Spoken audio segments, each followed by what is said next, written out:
Halton police now dealing with their latest homicide. Officers finding a victim in a car in a residential neighborhood after responding to calls of gunshots.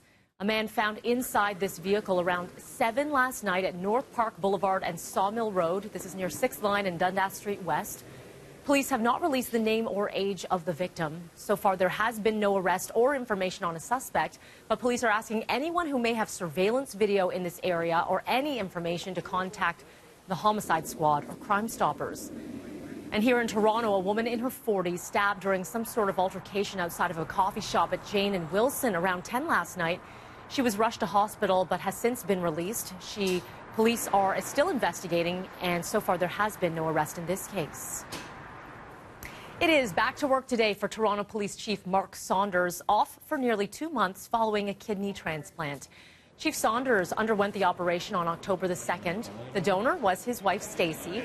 The chief had earlier revealed that he was living with just one kidney, but unfortunately it was starting to fail. His wife was a match and the operation a success. Deputy Chief James Raymer had been filling in for Saunders during his recovery. Well, former host with Access Hollywood, Billy Bush, back in the public eye, hitting back at Donald Trump after the president claimed the controversial 2005 Access Hollywood tape was fabricated. Now, Bush penned an opinion piece for the New York Times called, "Yes, Donald Trump, you did say that." In it, the former TV personality says it was Trump who made controversial comments about sexually assaulting women, something the president has recently denied. The comments made back in 2005 on a taping of Access Hollywood. Bush was terminated by NBC after the tape was released in the final leg of the 2016 presidential election. Trump originally dismissed it as locker room banter. The opinion piece was published ahead of Bush's appearance on The Late Show with Stephen Colbert, and that will be taking place tonight.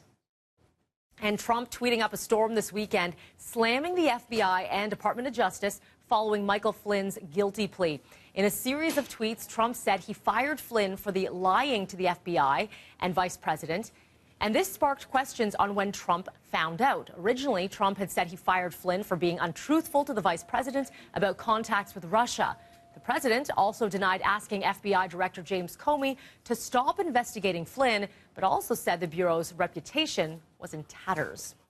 Well, a lot of fanfare yesterday ahead of the implosion of the Pontiac Silverdome near Detroit.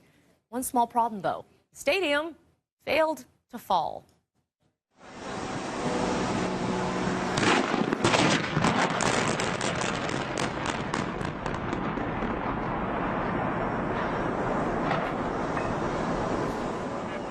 Still standing. Okay, a lot of loud bangs, as you heard there. Dynamite going off around the base.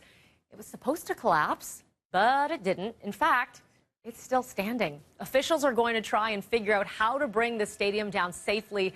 They're meeting today. The 82,000-seat stadium was the home to the Detroit Lions and the NBA's Detroit Pistons.